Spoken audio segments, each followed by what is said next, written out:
What happens when you take a group of hot young co-eds on a spring break trip to an unexplored island for a sexy jungle vacation? Is it good? Is it bad? Is it dumb? Is it rad? I'm Rufus, and find out on this episode of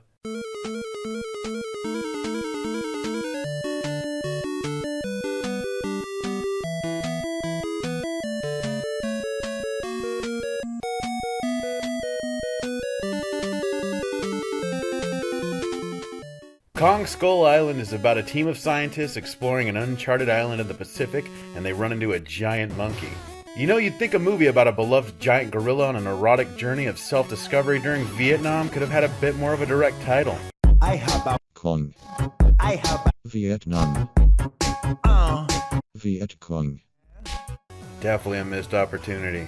Kong Skull Island is directed by Jordan Vogt Roberts, stars Tom Hiddleston, Sammy J. Jackson, John B. Goodman, and Academy Award winner / former pop sensation Brie Larson from The Room Hi, doggy. You're my favorite customer. on an expedition to undiscovered lands, and also John C. Reilly at his Rileyest. Thanks to the Marvel Cinematic Universe being such a success, this film is apparently part of the Monsterverse, which started with 2014's Godzilla. I didn't even realize this was the thing. Monsterverse. Now, in full disclosure, I have never cared about King Kong or his movies at any point in my life, and for frame of reference, I didn't even watch the Peter Jackson one. It's a 3.5-hour movie. That's more than one Titanic.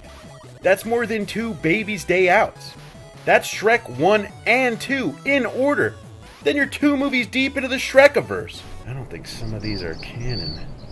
I'm actually sort of surprised I was excited to see this, but in a way it was hard to resist. Growing up, I loved movies just like this and still do.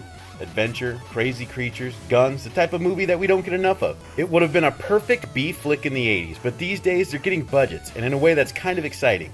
It means crazier creatures, bigger fights, bigger action, but it also means less practical effects and more CG, which I think my body may have finally developed a tolerance to. But the computer effects look great in this movie.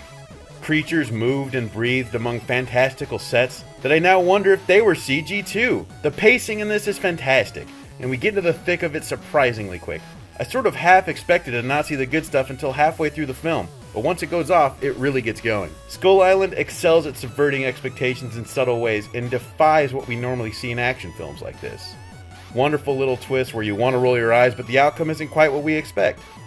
It's a welcome surprise from the usual big loud action film. The monster design is incredible, with the Skullwalkers being a scary and threatening force.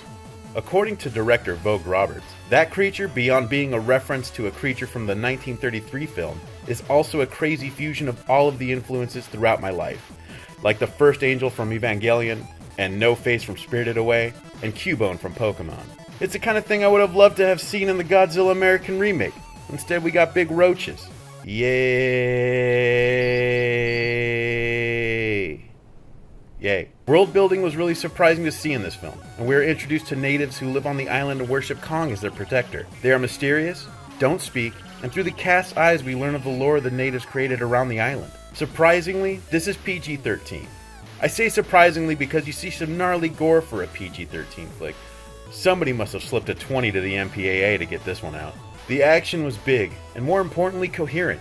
Normally in movies like this, the action can easily get confusing, with shapes rolling around playing grab-ass while the camera frantically shuffles around the scene. It kept me on the edge of my seat the whole time. I stared at the screen with wonderment just like a child, and for the first time in a long time I was sitting straight up in a movie, and not because I was trying not to pee. This film did to me what Jurassic World should have done. And there's some downright wonderful shots here too. Watching Tom Hiddleston slice through a swarm of pterodactyls with a katana, or the frequent tributes to Apocalypse Now with the silhouettes in front of the sun, really made the movie for me.